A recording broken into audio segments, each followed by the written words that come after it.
Früher in der DDR war Campen Volkssport und ich liebe das ja, wenn ja, einfach das alte Equipment von früher heute noch Verwendung findet. Grüß dich, Ivo. Hallo, grüß dich. Hallo.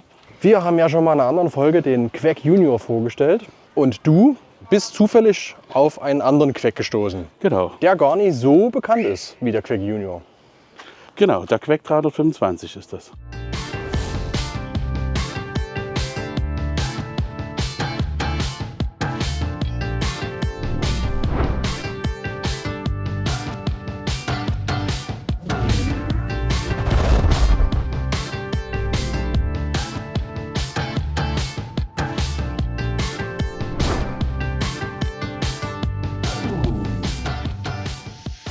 Das ist so ein bisschen der große Bruder vom Quack Junior. Ein bisschen größer, mit einer Aluhaut und nicht GFK wie beim Junior und ein bisschen isoliert.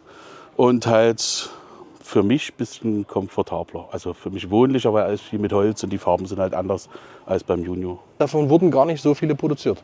Ich habe mal irgendwo im Netz gelesen, so um die 3.500 Stück. Es war nicht so viel, denke ich, weil ich glaube 89 haben die erst angefangen oder 88 bis 91. Also der ist um die Wendezeit gebaut. Und man merkt, dass du Liebhaber bist, dass hier so ein bisschen die Zeit stehen geblieben ist. Was liest du hier? Straßenverkehr? Neu, Quack 325. Ja, eindeutig, ne? Fußgänger, Überwege, Radstellplätze, also alles ganz im Zeichen von früher und der DDR. Und genauso gehst du doch campen, ne? Ja.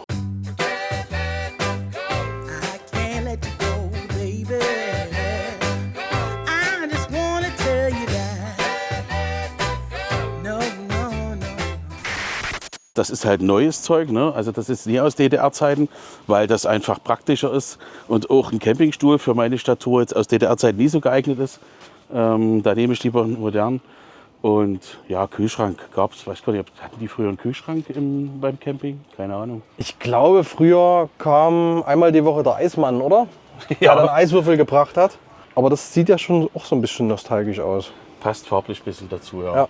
Der Wohnwagen soll so relativ original bleiben. Also ich kenne viele, die bauen da innen um, da wird gestrichen und nochmal isoliert und LED-Lampen und so. Das kannst du alles machen, das ist alles ganz schick und so. Ich mag es lieber original.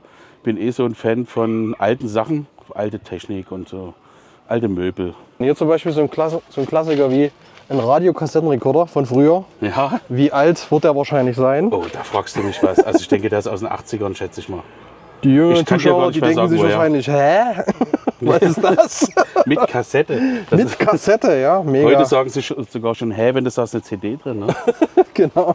Also ich hätte auch noch einen tragbaren Schallplattenspieler von früher, aber den habe ich leider nicht mit. Aber alles noch Manchmal- funktionstüchtig, ne? Ja. Ja, mega cool. Weil wir gerade jetzt hier unter deinem Tarp stehen. Ja, Hast du denn noch ein Vorzelt für den Quack? da gibt es ein Vorzelt dazu. Nicht das Originale, da bin ich aber gar nicht böse drüber, weil das ist ja aus diesem bekannten DDR-Stoff. Wir haben eins, das ist von einer Dresdner Firma gemacht, das haben wir vom Vorbesitzer mit dazu bekommen.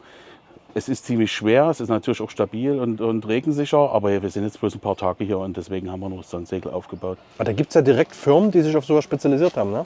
Sowas zu restaurieren und dann halt Ja, es wieder gibt immer noch, also wie in Kleinanzeigen und Dresden, Co. die Firma, die bauen immer noch für Junior, Aero und 325. Also wir haben das jetzt schon ein paar Jahre, da ist nichts dran. Und vorher, die Vorbesitzer haben sie auch schon ein paar Jahre genutzt. Ja, dann zeig doch mal dein Liebhaberstück. Muss ich in die Ecke quetschen. Das ist schon... Also die Liegefläche ist schon recht groß. Ne? Also wir nutzen den Wohnwagen wirklich nur zum Schlafen. Huschelig, kuschelig. Aber Ja. so mit der Holzoptik überall. Ja. Ist das eine spezielle Holzverkleidung? Ist das original alles? Also die Verkleidung hier an Wänden und Decke ist original.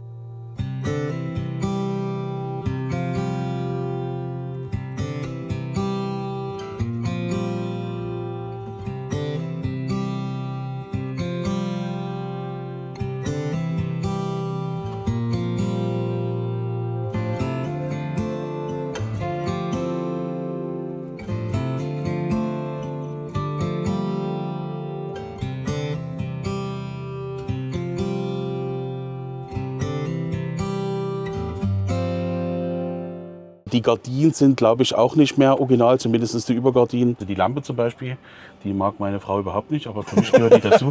Die leuchtet auch nie, weil die läuft auf 12 Volt. Okay. Und wenn die gehen sollte, müsste ich den Travo anschließen. Aber ich muss trotzdem sagen, er ist breiter, als er von außen aussieht. Also, 1,85 wie mal schlaft 2,50 ihr? Meter. Ihr schlaft so rum, ne? Genau. Wir haben auch schon zu viert hier drinnen geschlafen, vor ein paar Jahren. Für quer, das geht, ist jetzt nicht so bequem. Zu viert? Mhm. Okay, krass. Aber mit Baby war da. Ja, ja. War noch klein. Ne? Und das kannst du dann genau wie beim Quake Junior wahrscheinlich. Das ist zweigeteilt. Du hast als links Sitzgruppe und rechts dann. Sitzgruppe, also da kannst du zu 6 sitzen. Du kannst aber auch, so ungefähr in der Hälfte, glaube ich, dass du hinten eine Liegefläche hast, wo du quer liegst und vorne hast du 2 bis 4 Sitzplätze. Okay. Habe ich noch nie gemacht, habe letztens beim Saubermachen. Habe ich das mal aufgebaut, um es zu sehen. Ansonsten nutzen wir das nie, weil das Campingleben spielt sich bei uns draußen ab. Ach so, auch so die Möbel so in der Holzoptik. Beim Quake Junior hast du ja immer noch so dieses, GFK. ja, alles So wie GFK, alles. Ja. Und hier hast du es eher charmant eingerichtet. Genau. Charmant, ja. Ah, okay, sogar hier mit Sicherheitsschnalle für den Transport. Ach, das sind diese alten Scharniere noch von früher. Ja. Die Griffe sind leider nicht mehr original. Okay. Aber ansonsten, ja, man bastelt sich da ein bisschen was hier, so Einlegeböden und so ein Zeug, dass du halt auf kleinsten Raum, also das mag ich auch, dass du auf kleinsten Raum die nötigsten Sachen mitnimmst. Aber ich sehe gerade hier Wasserhahn. Also Theoretisch ihr habt auch einen Wassertank. läuft über 12 Volt. Also du könntest hier, Waschbecken hast hier drunter und einen Wasserhahn und stellst einen Eimer halt drunter. Ja. Das funktioniert alles auch noch, aber dadurch, dass wir den Travo nicht anhaben, funktioniert es halt Hast du hier sogar noch ein Induktionsfeld drunter oder sowas? Nee, da ist die normale Kochstelle eigentlich. Also normalerweise hast du ja Gas gehabt da drin. Ah, okay, ja. Und da transportiere ich unser elektrisches Kochfeld. Ne? Gekocht wird draußen. Beim Quake Junior ist es halt eine GFK-Haut ohne Dämmung. Und hier ist es halt eine Alu-Haut mit einer kleinen Dämmung und einem Rahmen dazu. Und dann das Holz von innen. Ne? Das habe ich schon gehört bei einigen, die mit dem Quake Junior reisen. Die tun dann mit Filz nochmal nachdämmen. Ne? Ja. Und das hast du hier, durch diese Holzverkleidung, hast du das quasi schon drin. Du hast eine kleine Dämmung drin. Ne? Was noch wichtig ist, der hat halt 650 Kilo zulässiges Gesamtgewicht. Der Okay. Junior hat ja 500 im Normalfall. Ja. Also das Ding konntest du mit dem Trabi nicht ziehen. Ja. Du brauchst Da einen Wartburg. brauchst du einen 1,3er Wartburg oder einen Mossi. Oder wir haben ja einen Schigoli, also einen 1200er Lader, mit dem fahren wir ab und zu mal. Aha. Nicht mehr so weit, ne? Aber ab und zu hängt er mal vorne dran. Der hat ganz schön zu ziehen, der darf das ziehen, aber hat schon ganz schön zu tun. So, ich habe nämlich schon beim Herumschleichen ein cooles Goodie entdeckt. Oder wie sagt man? Gadget. Ach, ich denke, ich weiß, was du meinst. Ja, was ich schon mal cool fand. Und zwar, das ist diese Wäscheleine hier, ne? Genau. Die, ja, wo hast du die Idee her gehabt? Es gibt, ich glaube im Quack-Forum habe ich das gefunden, eine Bauanleitung, also eine Schablone, die druckst du dir aus, dann sägst du dir das zurecht, machst ein bisschen Wäscheleine dran und fertig. Also das ist super, Das kannst du bestimmt heutzutage auch 3D drucken lassen, oder? wenn du das willst. Ja. So eine Anleitung, so eine Schablone. Aber es ist einfach, es ist simpel, aber zweckmäßig und cool. Genau. Stromanschluss sehe ich schon, habt den Adapter, um den Strom ins Fuhrzeug zu leiten. Ne? Nee, das ist ein ganz normaler Stromanschluss. Drinnen sind 2, 3 Steckdosen und hier draußen hast du hier halt auf dem Stecker noch eine, die rüber ins Auto geht. Ansonsten ist hier außen Originalhülle. Du hast auch, wenn ich hier wasche, dann habe ich einen braunen Schwamm. Also der Lack ist Das Lustige ist auch, dass das so ja, abwechslungsreich ist. Also hier oben und unten hast du Hammerschlag und hier in der Mitte hast du Gibt es komplett auch glatt. übrigens andersrum. Gibt es hier braun und hier oben und unten beige. Diese Chromkappen, ne, das findest du von Wartburg und Trabant, das sind Trabantfelgen. Aha. Und dadurch, dass ich auf dem Lader auch Chromkappen drauf habe, wollte ich das ein bisschen, dass es zusammenpasst. Weil du gerade Lada sagst, das ist ja ein spezielles Fahrzeug, ne? Ein 1200er Lader, ne? Ein 87er Baujahr, Schigoli sagt man so landläufig. 87er Baujahr, Ja, also Liebhaberstück, was du auch hegst und pflegst. genau. Steht zum Verkauf übrigens, wenn jemand will, dann soll er einen Kommentar schreiben. Dann könnt ihr euch durchaus in den Kommentaren melden. Ja. Die Verlinkung zu dir, die setzen wir logischerweise auch noch ins Video. Jetzt gucken wir uns das hier vorne noch mal an. Ja, hier ist gibt es ja auch niedlich. Unterschiede. Also es gibt verschiedene Gaskästen. Könntest du theoretisch eine 11 Kilo Flasche hier reinsetzen? Würde das Habe passen? ich noch nie probiert, aber es würde eventuell passen. Ja. Das ist ja niedlich. Es gibt welche, die von da nach da gehen und manche machen sich hier eine Fahrraddeichsel drauf. Aber das ist ganz praktisch, weil du deinen ganzen Plunder, den du draußen brauchst, machst halt hier rein. Ne? Ach, das hat schon irgendwie was Charmantes. Auch so dieses Fenster hier, das Bugfenster. Ja. Also es gibt natürlich auch immer Baustellen. Das Ding ist jetzt 36 Jahre alt. Du musst halt gucken, wenn jemand liebäugelt, sich sowas zu kaufen, guckt, dass er abgedichtet ist ordentlich, dass er wirklich kein Wasser reinlässt. Und das sind neuralgische Stellen hier unten, ne, auch durch den Druck beim Fahren, da drückt es gerne mal Wasser rein.